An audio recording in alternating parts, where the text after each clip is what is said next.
तो आज बच्चों हम लोग स्टार्ट करेंगे 10th क्लास का 13वां चैप्टर मैथ का। हम लोग स्टार्ट करेंगे पृष्ठीय क्षेत्रफल। 10th क्लास का मैथ हम लोग स्टार्ट करेंगे, जिसमें हम लोग पढ़ेंगे एनसीईआरटी का चैप्टर नंबर 13 पृष्ठीय क्षेत्रफल। पृष्ठीय अगले वीडियो में कवर करेंगे सारा क्वेश्चन। इसमें हम लोग कवर करेंगे सभी के सभी फार्मूले। ठीक है, आइए चलिए देखते हैं।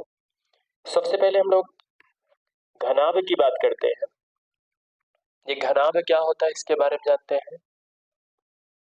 ठीक है, जिसे इंग्लिश में क्या बोला जाता है, क्यूबॉइड बोला जाता है। घनाभ कुछ आपको इस प्रकार दिखेगा। घनाभ आपको कुछ इस प्रकार में दिखेगा।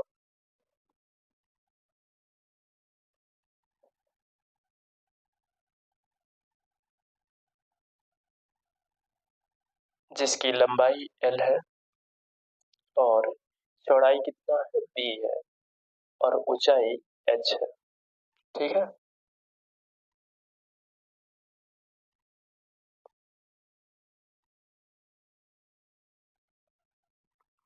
ठीक है। इसमें सबसे पहले ये देखा जाता है, इसमें कोरों की संख्या कितना है। कोर का मतलब होता है कि मैं आप एग्जाम्पल से बताऊं आप लोगों को। कोरों की संख्या मतलब ये होता है कि जैसे ये एक कोर हो गया, फिर एक कोर हो गया, फिर ये हो गया, फिर ये हो गया।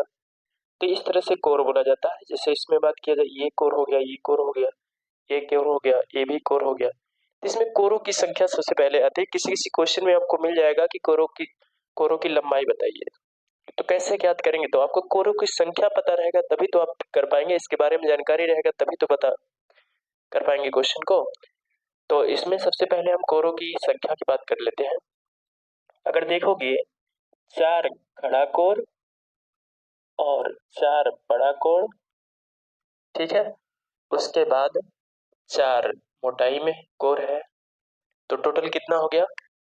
फिर से मैं समझाना चाहता हूँ, 4 खड़ा कोर हो गया, 4 इस तरह से बेड में बड़ा हो गया, ठीक है, और इस तरह से चौड़ाई में 4 कोण हो गया। ठीक है, तो इस तरह से घनाभ का कोरों की संख्या कितना हो जाएगा। घनाभ का कोरों की संख्या हमारा 12 हो जाएगा। घनाभ का कोरों की संख्या जो होगा वो टोटल 12 होगा। ठीक है, ये तो हमें कोरों की संख्या मिल गया। इसके बाद हम ये देखते हैं कि इसमें कुल टोटल फलक कितना। फलक का मतलब होता है कि जैसे मान लिया ये घनाभ है, घनाभ में फलक का मतलब होता है ये जो ऊपरी सतह है ये वाला, इसे फलक बोला जाता है। एक फलक ये हो जाएगा, एक फलक ऊपर से ये हो जाएगा, एक फलक ये हो जाएगा, एक फलक ये हो जाएगा, और एक फलक ये हो जाएगा, और नीचे वाला भी। तो ऐसे कुल कितने फलक बनेंगे। फलकों की संख्या घनाभ में कितना है, 6 है। एक ऊपर एक नीचे, 2 हो गए, एक सामने एक पीछे, 2 हो गया, 4 हो गया, एक इस तरफ और एक इस तरफ। तो टोटल फलकों की संख्या कितना हो जाएगा, 6 हो जाएगा। तो यहाँ पर घनाभ का घनाभ के फलकों की संख्या जो होगा टोटल हो जाएगा 6। ठीक है, अब इसमें बात कर लेंगे कि अगर इसका क्षेत्रफल ज्ञात करना है तो कैसे ज्ञात करेंगे। घनाभ का क्षेत्रफल कैसे ज्ञात करेंगे। घनाभ का क्षेत्रफल इसमें दो प्रकार से पूछा जाता है। एक वक्र पृष्ठीय क्षेत्रफल पूछा जाता है, एक कुल पृष्ठीय क्षेत्रफल पूछा जाता है आपसे। ठीक है, एक वक्र पृष्ठीय क्षेत्रफल। अब वक्र पृष्ठीय क्षेत्रफल किसे कहते हैं, जिसे हम पार्श्व पृष्ठीय भी क्षेत्रफल कहते हैं। जैसे वक्र पृष्ठीय क्षेत्रफल मान लेता हूं कि एक कमरा है, उस कमरे के चार दीवारी को क्षेत्रफल को चार दीवारी के क्षेत्रफल को हम क्या कहते हैं, वक्र पृष्ठीय क्षेत्रफल बोलते हैं या पार्श्व पृष्ठीय क्षेत्रफल बोलते हैं। जैसे इसमें बात कर लिया जाए, अगर मान लेता हूँ एक कमरे जैसे बात है, ठीक है, एक दीवार ए, एक दीवार ए और एक दीवार ए, और इसके जस्ट पीछे एक दीवार है, जिसे हम इन चारों दीवारों को हम क्या कहते हैं, वक्र पृष्ठीय क्षेत्रफल। तो घनाभ का जो वक्र पृष्ठीय क्षेत्रफल होता है क्या होता है, चार दीवारियों के जो क्षेत्रफल होगा वही वक्र पृष्ठीय क्षेत्रफल होगा। ठीक है, अब बात आती है कि वक्र पृष्ठीय क्षेत्रफल निकाला कैसे जाए। वक्र पृष्ठीय क्षेत्रफल को निकालने के लिए आप देख रहे होंगे जो फलक है वो क्या बन रहा है, आयत बन रहा है। क्या बन रहा है, अगर देखोगे एक जो फलक है वो क्या बन रहा है, एक आयत बन रहा है।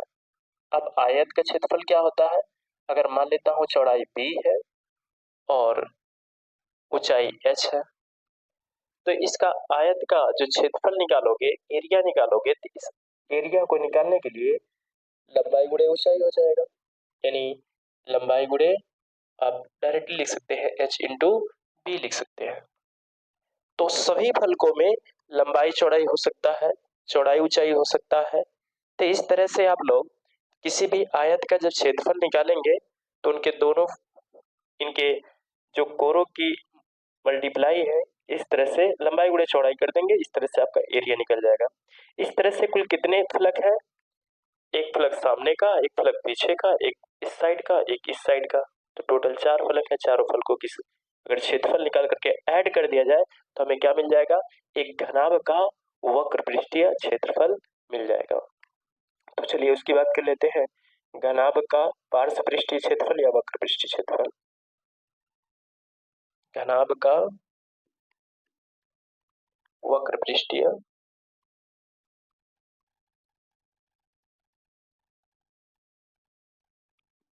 पृष्ठीय क्षेत्रफल।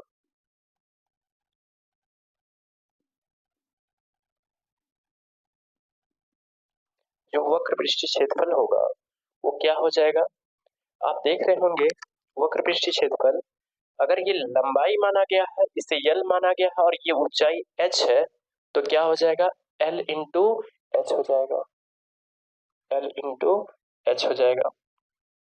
साथ ही साथ जितना मतलब ये आगे का क्षेत्रफल होगा जस्ट उतना पीछे का भी एरिया होगा, तो इसे जस्ट डबल कर दोगे, एल एच एक और मल्टीप्लाई कर दोगे। ठीक है, इसी तरह से अगर इस फलक की बात किया जाए, इस फलक की, तो इसमें क्या है, ऊंचाई है और साथ साथ चौड़ाई है। तो इसमें देखो ऊंचाई है और साथ साथ चौड़ाई है, तो इसमें क्या करेंगे, इस फलक का क्षेत्रफल निकालेंगे तो प्लस करके ये b इंटू एच कर देंगे। ठीक है, ये h है। यहाँ तक किसी को कंफ्यूजन? जस्ट दूसरे फलक की बात किया जाए तो इसी का जितना आगे का एरिया है उतना ही पीछे का एरिया होगा, तो हम क्या कर देंगे, b इंटू एच कर देंगे। ठीक है, अब होगा क्या, इसमें होगा ये कि एल एच और एल एच कितना हो जाएगा, 2LH हो जाएगा और प्लस ये 2BH हो जाएगा। ठीक है, इसमें से कुछ कॉमन पॉइंट्स दिख रहे हैं, तो हम कॉमन पॉइंट्स जो भी है उसे हम निकाल देते हैं। 2H हम बाहर निकाल लेते हैं, तो हमारे पास बचा कितना, L प्लस B बचा। ये हमारा क्या निकल करके आया, हमारा आया इस घनाभ का वक्र पृष्ठीय क्षेत्रफल का सूत्र आ गया। ठीक है, अब बात कर लेते हैं घनाभ का कुल पृष्ठीय क्षेत्रफल। घनाभ का कुल पृष्ठीय क्षेत्रफल, ये घनाभ का कुल पृष्ठीय क्षेत्रफल क्या होगा, देखिए घनाभ का कुल पृष्ठीय क्षेत्रफल ज्ञात करने के लिए इन 4 दीवारों का वक्र पृष्ठीय क्षेत्रफल साथ ही साथ ज्ञात कीजिए, लेकिन ऊपर वाले फलक को और नीचे वाले फलक का भी मतलब एरिया आपको ज्ञात करना पड़ेगा। तो ये क्या हो जाएगा, 2LH और प्लस 2BH और प्लस साथ ही साथ इसमें ये देखेंगे ऊपर वाला एरिया कितना होगा या नीचे वाला एरिया को निकाल के जस्ट डबल कर दो, क्योंकि जितना नीचे का एरिया होगा उतना ही जस्ट ऊपर का भी एरिया होगा। तो इसमें बात करेंगे कि ये क्या है, लंबाई है, लंबाई क्या है, ये लंबाई है और ये चौड़ाई है। नीचे का एरिया ज्ञात करना चाहते हो तो क्या हो जाएगा, L इंटू बी हो जाएगा। तो L इंटू बी हो गया और साथ ही साथ गुना कर दो, ऊपर का भी एरिया निकल जाएगा। तो घनाभ का क्या निकल गया, कुल पृष्ठीय क्षेत्रफल। यहाँ 2 कॉमन कर लीजिए, LH plus BH plus LB, ये हो गया घनाभ का कुल पृष्ठीय क्षेत्रफल। ठीक है, यहाँ तक हमने निकाल लिया। अब बात आती है कि अगर ये जो आपने घनाभ देखा है, ये घनाभ कितने मटेरियल से बना है। अब इसको क्या बताता है, जैसे कितने मटेरियल से बना है तो ये बताता है, अगर घनाभ का आयतन निकालते हो तो घनाभ का आयतन ये बताता है कि ये कितने मटेरियल से आपका बना है। ठीक है, तो हम यहाँ पर लिखेंगे घनाभ का आयतन।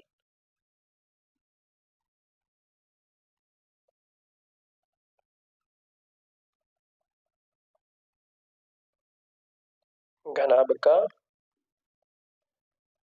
आयतन, ये जो घनाभ का आयतन होगा वो कितना हो जाएगा, ये एल बी एच हो जाएगा। ये जो आयतन है वो बताता है कि ये घनाभ किस चीज से बना है। ठीक है, ये चीज को मतलब दर्शाता है। अगर जब भी आप लोग एरिया देखेंगे, एरिया में हमेशा या क्षेत्रफल में हमेशा वर्ग लगाएंगे, वर्ग मात्रक लगाएंगे, और जिसमें जो आयतन होगा उसमें घन आयतन लगा घन मात्रक लगाएंगे, यानी घन मात्रक।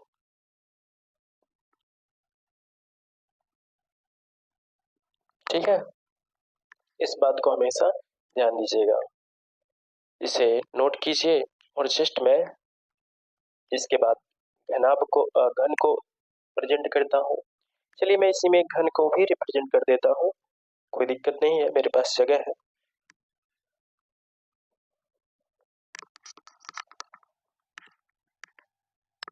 मैं यहाँ पर घन को इन्वॉल्व करना चाहता हूँ। घन कुछ इस प्रकार बनता है, इसकी लंबाई चौड़ाई ऊंचाई सब आपस में क्या होते हैं, बराबर होता है। लंबाई चौड़ाई ऊंचाई सब बराबर होता है इसमें घन में। इसमें लंबाई क्या होगा, इसमें लंबाई एल होगा, चौड़ाई बी होगा और ऊंचाई एच होगा।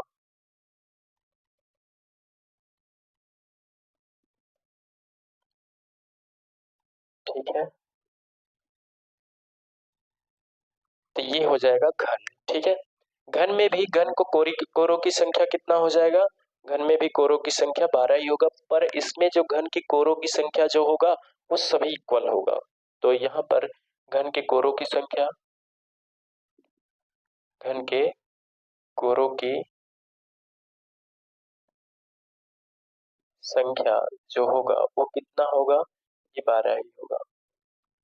अब इसमें बात कर लेंगे घन के कितने फलक होते हैं, घन के भी 6 ही फलक होते हैं। कितने फलक होते हैं, घन के भी 6 फलक होते हैं। घन के फलकों की संख्या,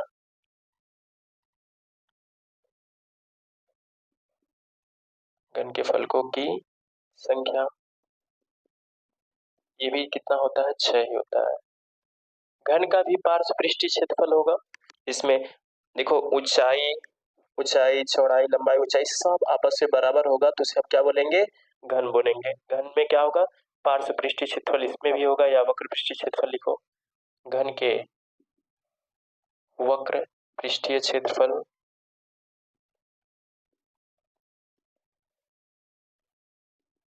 इसमें वक्र पृष्ठीय क्षेत्रफल कितना हो जाएगा। अब ध्यान सुनिए, वक्र पृष्ठीय क्षेत्रफल यहाँ पर एक चीज मान लीजिएगा, जो एल है वो बी है वो जो एच है वो सब आपस में क्या है, बराबर है, उसको मैंने मान लिया ए है।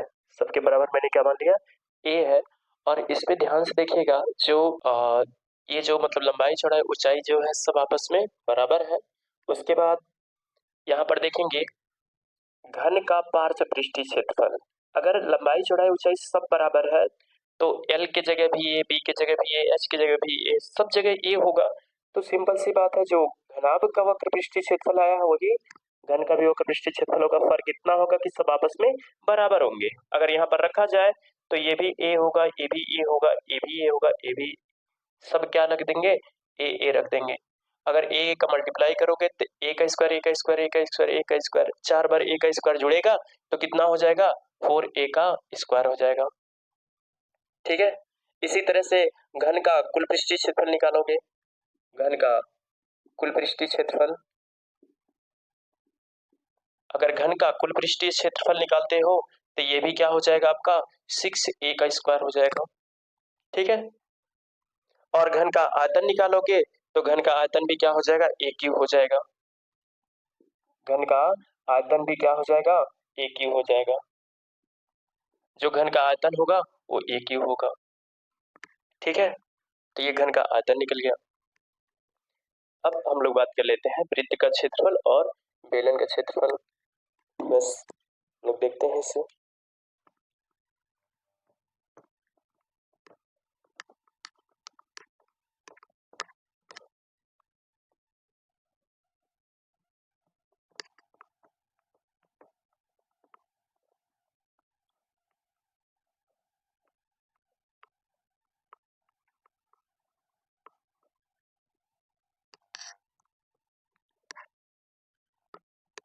सबसे पहले हम लोग वृत्त की बात करते हैं। वृत्त, ये वृत्त क्या होता है इसके बारे में बात कर लेते हैं। वृत्त जो होता है 2D स्ट्रक्चर होता है। ठीक है, वृत्त क्या होता है, 2D स्ट्रक्चर होता है।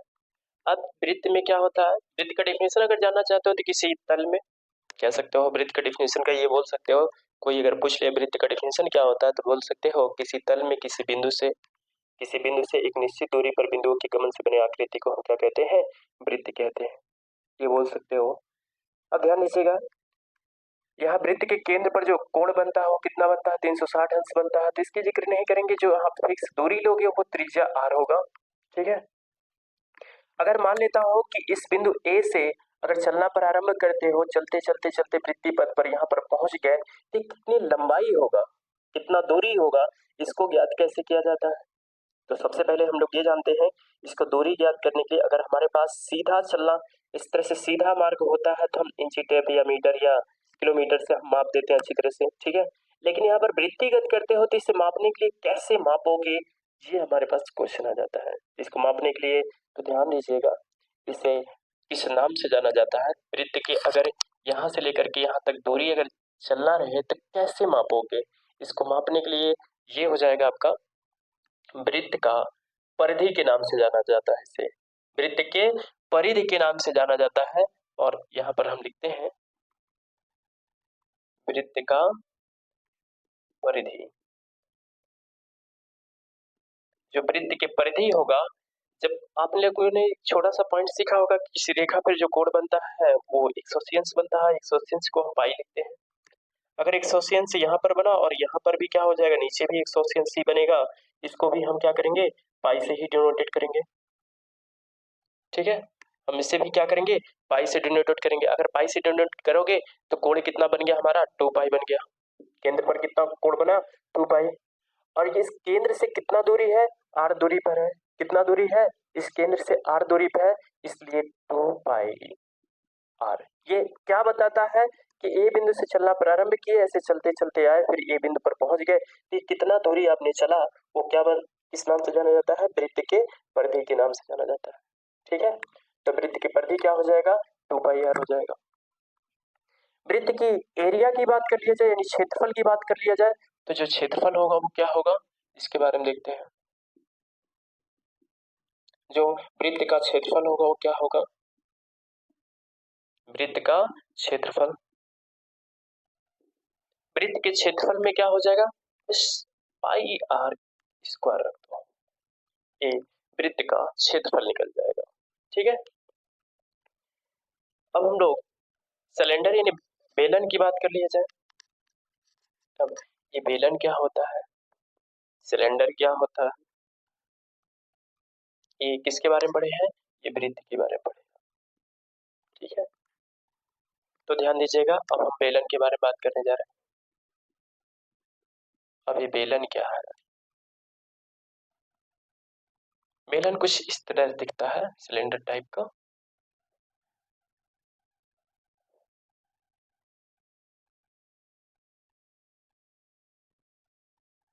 इसमें ऊपर नीचे त्रिज्या जो होता है r होता है, और दोनों त्रिज्या क्या होते हैं, समान होते हैं। ठीक है, इसकी एक ऊंचाई बनेगी जिसे h के नाम से जाना जाएगा। ऊंचाई को किससे, h से दिया जाएगा, डिनोटेड किया जाएगा। ऊंचाई क्या है, h। ठीक है, ऊंचाई क्या है, h है। अब इसमें एक बात करते हैं कि इसमें वक्र पृष्ठीय क्षेत्रफल कैसे निकाला जाए। मैं आपको बताता हूँ कि वक्र पृष्ठीय क्षेत्रफल कैसे निकालोगे। देखिए, अगर मान लेता हूँ कि हमारे पास ये बेलन है, ठीक है, ये क्या है, बेलन है। अब बेलन बना कैसे, सबसे बड़ी बात ये है कि बना कैसे। मान लिया कि सर्कल जैसा क्या है तुम्हारा, ये वृत्त है, क्या है, ये सर्कल जैसा वृत्त है, मतलब ये वृत्त तो है, ये सर्कल तो है ही, लेकिन एक सिक्का मान लेते हैं। सिक्का जो है वृत्त जैसा है, माना कि उसमें ऊंचाई भी होता है, उसमें कोई दिक्कत नहीं है, लेकिन यहाँ पर जो सिक्का होगा, अगर सिक्का एक वृत्त जैसा दिखता है, अगर एक सिक्का के ऊपर अनेक सिक्का रख दिया जाए, एक सर बेलन का निर्माण कर देगा, नहीं कर देगा, कर देगा ना। बेलन का निर्माण अगर कई सिक्कों को रखने पर इस तरह से बेलन का निर्माण कर रहा है, तो हम यहाँ पर क्या करेंगे, तो ये हमारा क्या है कि ये बेलन है, ठीक है। अब सिक्कों से अगर बना है तो ध्यान दीजिएगा, इसमें एक आता है कि वक्र पृष्ठीय क्षेत्रफल, अगर इसके चारों तरफ का ये एरिया ज्ञात करना रहे, क्या करना रहे, इसके चारों तरफ का एरिया ज्ञात करना रहे, तो कैसे ज्ञात करोगे, जैसे ये मान लेते हैं ये वाला एरिया चारों तरफ, ठीक है, चारों तरफ का एरिया तुम्हें ज्ञात करना है, तो एक किस नाम से जाना जाता है, ये नाम से जाना जाता है बेलन का वक्र पृष्ठीय क्षेत्रफल के नाम से जाना जाता है। बेलन के या का बेलन का वक्र पृष्ठीय क्षेत्रफल, जो बेलन का वक्र पृष्ठीय क्षेत्रफल होता है। अभी कैसे, हमने सिक्का का एग्जांपल लिया था, बहुत सारा सिक्का रख दिया जाए और सिक्का क्या है, एक वृत्त के आकार का दिखता है, तो अगर वृत्त के आकार का दिखता है तो यहाँ क्या हो जाएगा, वृत्त का जो परिधि है 2 पाई r है, उसमें जब बहुत सारे सिक्के रखोगे तो एक हाइट का मतलब ऊंचाई का निर्माण कर देगा, ऊंचाई का निर्माण करेगा, तो ये क्या होगा, वृत्त का परिधि ही रखिएगा 2 पाई r, उसके साथ साथ जब ऊंचाई का निर्माण करेगा तो s से मल्टीप्लाई कर दीजिएगा, ये क्या निकल जाएगा, बेलन का वक्र पृष्ठीय क्षेत्रफल निकाल करके सामने आपके रख देगा, ठीक है।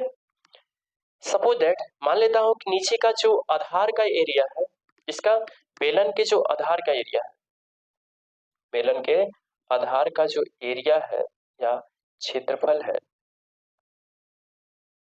आधार का जो क्षेत्रफल है वो कितना हो जाएगा, एक वृत्त के आकार का दिख रहा है इसलिए πr² हो जाएगा। शीर्ष का जो क्षेत्रफल है वो क्या हो जाएगा, शीर्ष का जो क्षेत्रफल है वो हो जाएगा आपका शीर्ष का क्षेत्रफल, जो शीर्ष का क्षेत्रफल है वो भी πr² होगा, क्योंकि ऊपर भी वृत्त जैसा ही दिख रहा है, कैसा दिख रहा है, वृत्त जैसा ही दिख रहा है। अगर ये क्या हो, सिक्के का बना हो बेलन, तो क्या होगा, ठोस होगा, और ऊपर भी क्या है, वृत्त के जैसा दिखेगा। अब इसमें आता है कि इस बेलन का कुल पृष्ठीय क्षेत्रफल कैसे निकालें, बेलन का कुल पृष्ठीय क्षेत्रफल कैसे निकालें, अभी कैसे निकाला जाए, ध्यान दीजिएगा। तो बेलन का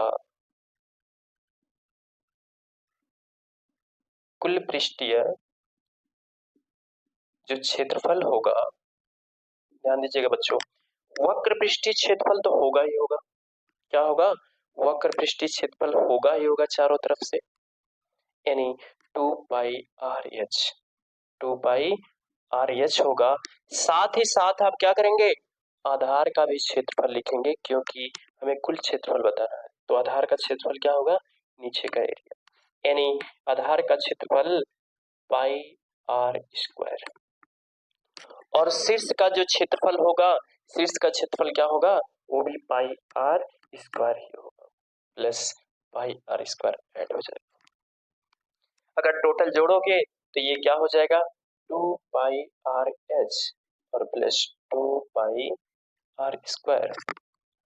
इसमें कुछ कॉमन पॉइंट्स दिख रहा है, कॉमन कर लिया जाए।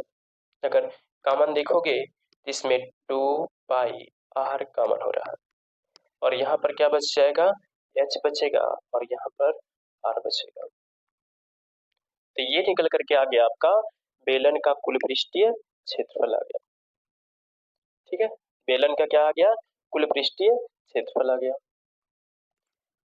तो बेलन का पृष्ठीय कुल पृष्ठीय क्षेत्रफल समझ में आया होगा। अब बेलन का आयतन, बेलन का आयतन का मतलब, अगर बेलनाकार कोई गिलास रहे, क्या हो, बेलनाकार कोई गिलास रहे, अगर उसमें पानी भरा है तो पानी का आयतन कितना है, उसको कैसे मेजरमेंट करें, उसको ज्ञात कैसे किया जाए। तो यहाँ पर बात कर लेते हैं बेलन का आयतन। जो बेलन का आयतन होगा वो क्या हो जाएगा, जैसे यहाँ पर वृत्त का जो एरिया आपने निकाला पाई आर स्क्वायर निकाला और यही पाई आर स्क्वायर लिख दिया जाए, ठीक है। और जब उसी को कई सिक्के रख करके बेलन बना रहे हो तो ठोस के रूप में बदल जाता है, तो इसमें हाइट इंक्लूड हो जाता है। ये तो एरिया बता देगा और जब हाइट इंक्लूड होगा तो इससे मल्टीप्लाई कर दोगे, ठीक है। तो ये बेलन का आप वक्र पृष्ठीय क्षेत्रफल निकाल सकते हैं, आप बेलन का कुल पृष्ठीय क्षेत्रफल निकाल सकते हैं और बेलन का आयतन निकाल सकते हैं। हाँ, इस पे बहुत सारा मतलब होलो स्फीयर में आपसे पूछ सकता है बेलन का। तो जैसे जैसे डिफरेंट डिफरेंट हमारे पास क्वेश्चन आएंगे वैसे वैसे मैं थ्योरी को आगे बताता जाऊंगा, लेकिन यहाँ पर जो मूलभूत आधार स्ट्रक्चर है जो फार्मूले का, मैं उस चीज को एक्सप्लेन कर रहा हूँ अभी, ठीक है। इसमें अगर इसमें बेलन का बहुत पॉइंट वाइज पढ़ाया जाए तो होलो स्फीयर करके मतलब खोखला बेलन का क्षेत्रफल कैसे निकाला जाता है, ये सारा चीजें मैं उसी वक्त एक्सप्लेन करूंगा जब हमारे पास क्या होगा, प्रॉब्लम हमारे पास होंगे, ठीक है। उसी वक्त हम इसको एक्सप्लेन करेंगे। आज के लिए मतलब ये जो फार्मूला है इसे नोट करें और इससे क्या हो आगे क्वेश्चन लगा सकें आप, ठीक है। तो बेलन का आयतन निकल गया। कभी कभी ये होता है कि किसी क्वेश्चन में ये दे देता है कि बेलन का परिधि दे रखा है, आधार का परिधि। आधार का परिधि जब भी देता है तो समझ लिया करो कि आधार का परिधि क्या है, ये आपका वृत्ताकार का परिधि दे रहा है, यानी नीचे का यानी पाई आर स्क्वायर दे रहा है और उसमें त्रिज्या नहीं देगा, ऊंचाई दे देगा और बेलन का परिधि दे देगा। तो आपको त्रिज्या यहीं से निकालना पड़ेगा तुम्हें, पाई आर स्क्वायर रख करके परिधि का मान रख करके सॉल्व करके आर का मान निकाल सकते हो। आर का मान निकलेगा फिर वक्र पृष्ठीय क्षेत्रफल पूछ लेगा, कुल पृष्ठीय क्षेत्रफल पूछ लेगा, हो सकता है कि तुमसे आयतन पूछ ले, इस तरह से क्वेश्चन तुमसे पूछ सकता है, ठीक है। अब हम लोग बात कर लेते हैं शंकु पर।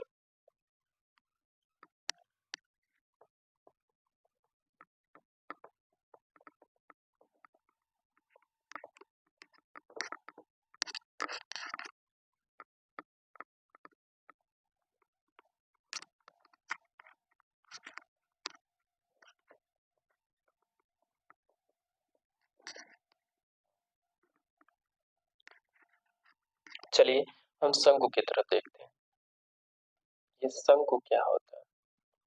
देखो बेटा, शंकु जो होता है जोकर का टोपी आप लोगों ने देखा होगा या आपने ये कुल्फी उल्फी खाया होगा छोटे पर, ठीक है, छोटा हो या बड़ा हो, कुल्फी क्या होता है एक शंकु आकार के बनता है, ठीक है।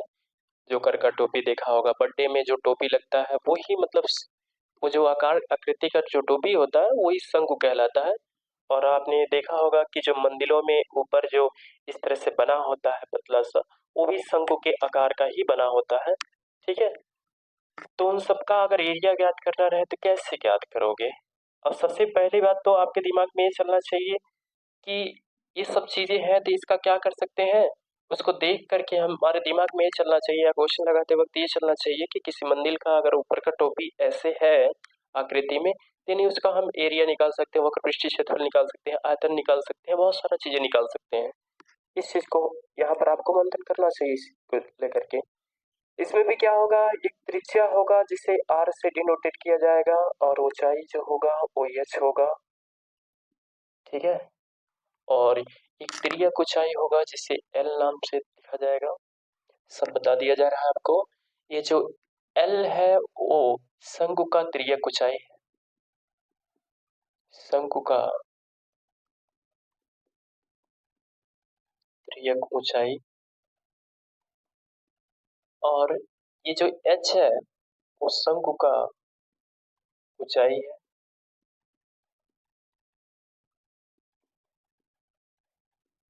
और ये जो आर है,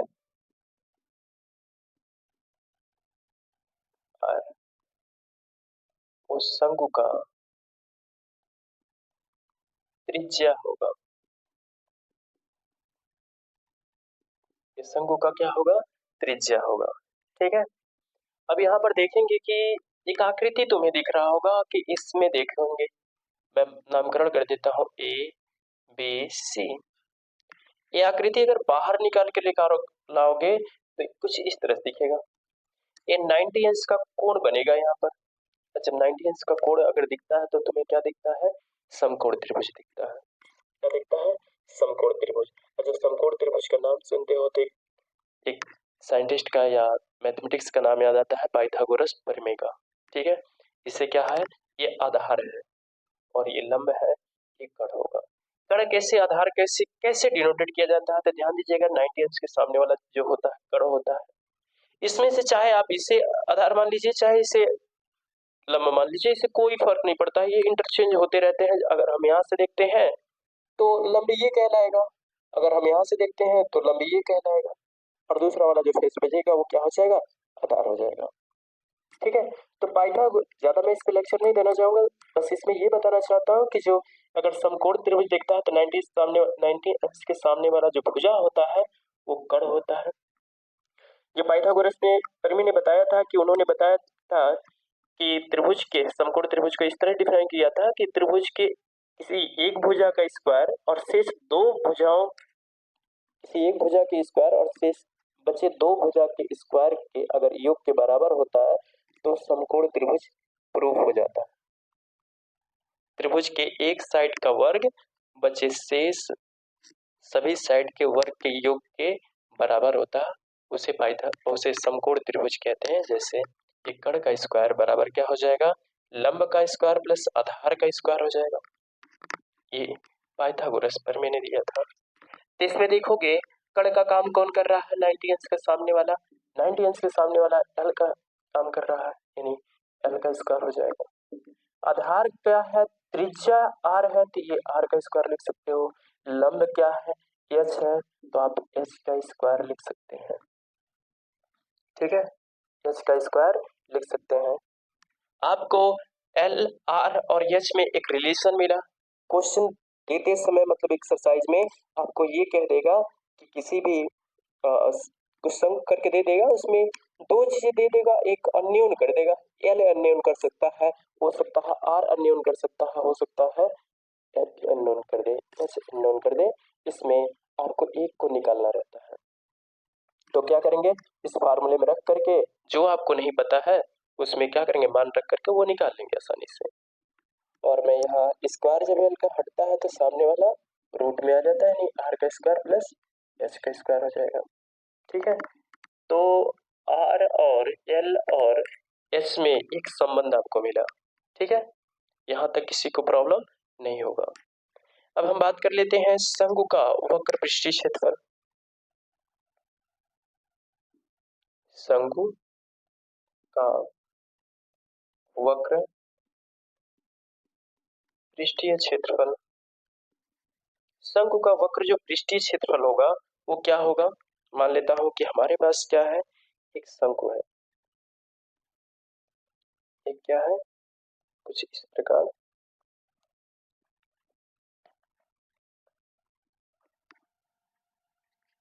बन ही नहीं रहा जी,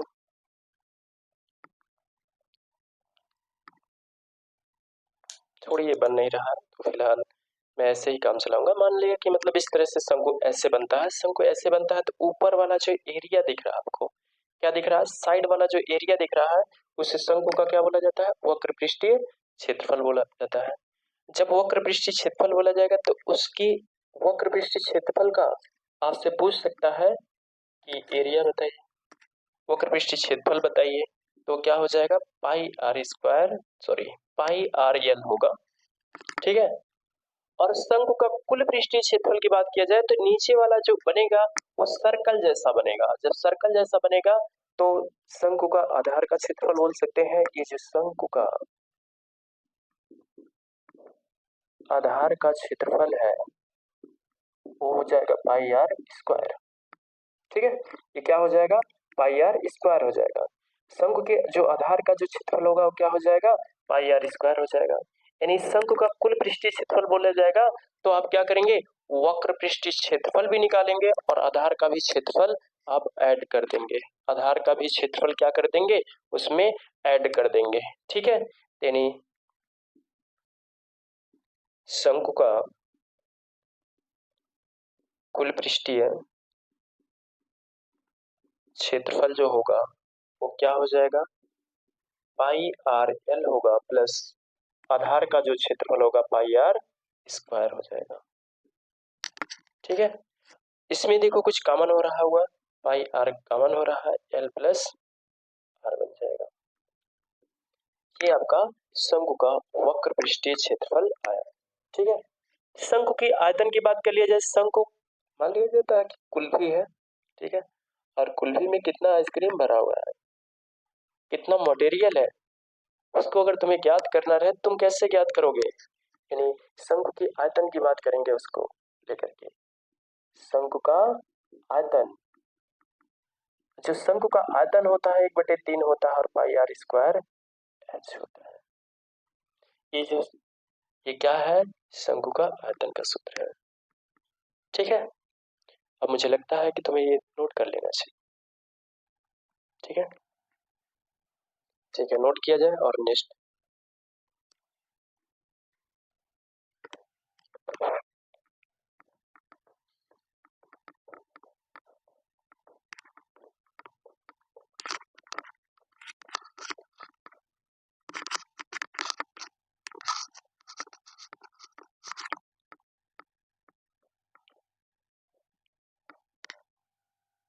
चलिए आइए बच्चों, हम लोग गोला की बात कर लेते हैं।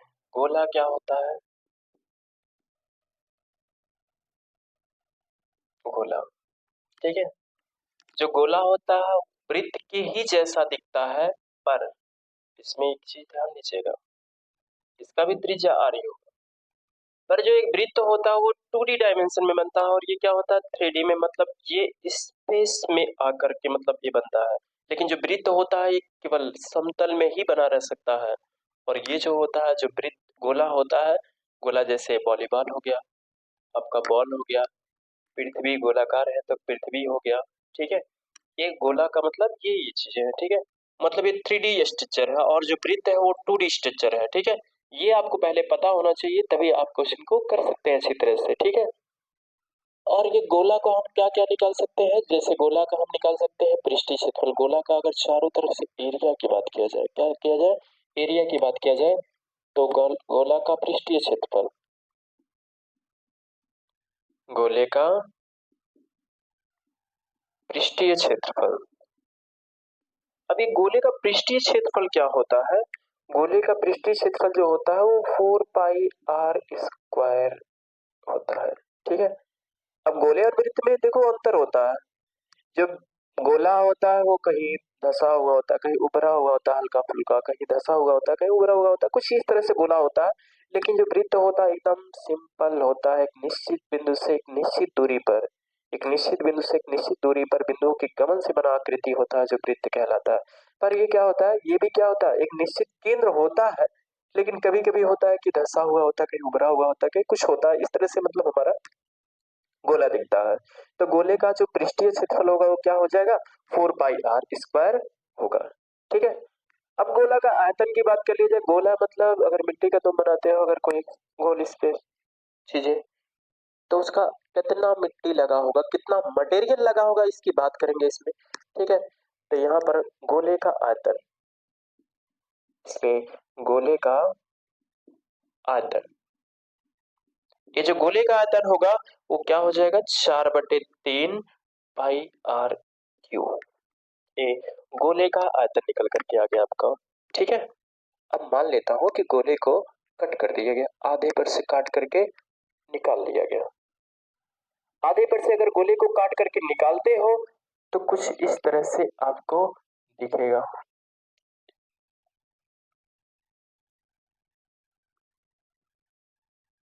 कुछ इस तरह से आकार दिखेगा गोले का, इसका भी त्रिज्या आ रही होगा। ठीक है, और इसमें क्या क्या निकाला जा सकता है इस चीज को ध्यान दीजिएगा। मान लेता हूँ जो गोला है, आपने तरबूज कभी न कभी खाया होगा, तरबूज जो होता है गोले के आकार का होता है। एक जो गोला वाला था ना, उस तरबूज की मैं बात कर रहा हूँ। ठीक है, अगर वो तरबूज गोले का आकार है, अगर तरबूज को काट दिया आपने तो कुछ एक भाग, दो भाग तो बनेगा, एक भाग को रखिएगा, कुछ इस प्रकार दिखेगा। एक काला वाला तरबूज आता है ना, अब देखेंगे जो काला वाला तरबूज आता है, जो काला वाला एरिया दिखाई देगा, उस एरिया को हम क्या बोलते हैं? गोले का अर्ध गोले का वक्र पृष्ठीय क्षेत्रफल बोला जाता है। क्या बोला जाता है? ये आपका अर्धगोला बनेगा। क्या बनेगा? अर्धगोले का आकार, मतलब ये अर्धगोला बनेगा। ठीक है, अर्धगोले का वक्र पृष्ठीय क्षेत्रफल क्या हो जाएगा? अर्धगोला का वक्र पृष्ठीय क्षेत्रफल, ये अर्धगोले का वक्र पृष्ठीय क्षेत्रफल कैसे निकलेगा? ध्यान दीजिएगा, इस पूरे क्षेत्रफल का क्या कर दो? आधा कर दो। आधा करोगे तो क्या हो जाएगा? 2 पाई r² हो जाएगा। 2 पाई r²। ठीक है, अब बात कर लेते हैं अर्धगोले का कुल पृष्ठीय क्षेत्रफल कैसे निकलेगा। तो ऊपर जो मैंने कहा तरबूज का नाम लिया, तरबूज का जो नाम लिया, ऊपर क्या रेड वाला एरिया दिखेगा? क्या दिखेगा? रेड वाला एरिया दिखेगा। तो रेड का भी तो कोई ना कोई क्षेत्रफल होगा, तो वो जो बनेगा वो सर्कल नुआ बनेगा। वो सर्कल नुआ बनेगा तो उस सर्कल का एरिया जो होगा πr² हो जाएगा। क्या हो जाएगा? πr² हो जाएगा। तो अर्धगोले का कुल पृष्ठीय क्षेत्रफल, अर्धगोला का कुल पृष्ठीय क्षेत्रफल, जो अर्धगोले का कुल पृष्ठीय क्षेत्रफल होगा वो क्या हो जाएगा? वक्र पृष्ठीय क्षेत्रफल तो होगा ही होगा, और साथ में क्या हो जाएगा? रेड वाले हिस्से का भी क्षेत्रफल आएगा। ये 2 पाई r² प्लस πr², जोड़ोगे तो 3 पाई r² हो जाएगा। ठीक है, तो ये हमारा अर्धगोले का कुल पृष्ठीय क्षेत्रफल निकला। अब अर्धगोले का आयतन की बात कर लिया जाए। अर्धगोला का आयतन, जो अर्धगोले का आयतन होगा, इस इस गोला का जो आयतन है उसका आधा कर दीजिए, वो क्या निकल जाएगा? अर्धगोले का आयतन निकल जाएगा। क्योंकि मटेरियल की बात करती है आयतन, तो मटेरियल का आधा कर दो, यानी आधा करोगे तो 2/3 πr³ हो जाएगा। तो ये अर्धगोले का आयतन निकला। तो इस वीडियो में हम लोग इतना ही कवर करेंगे, और नेक्स्ट वीडियो में हम लोग इसके जितने भी एक्सरसाइज के क्वेश्चन है, हम हर क्वेश्चन को एक क्वेश्चन को मैं लगवाऊंगा। ठीक है, जस्ट इसके बाद ही आप लोग को वीडियो मिलेगा। तो इसमें आप लोग यहाँ तक लर्न कीजिए, फार्मूला सभी लर्न रहेगा, तभी आप लोग क्वेश्चन कर पाएंगे। ठीक है, तो इसके बाद हम लोग नेक्स्ट वीडियो मिलते हैं। Okay, bye bye.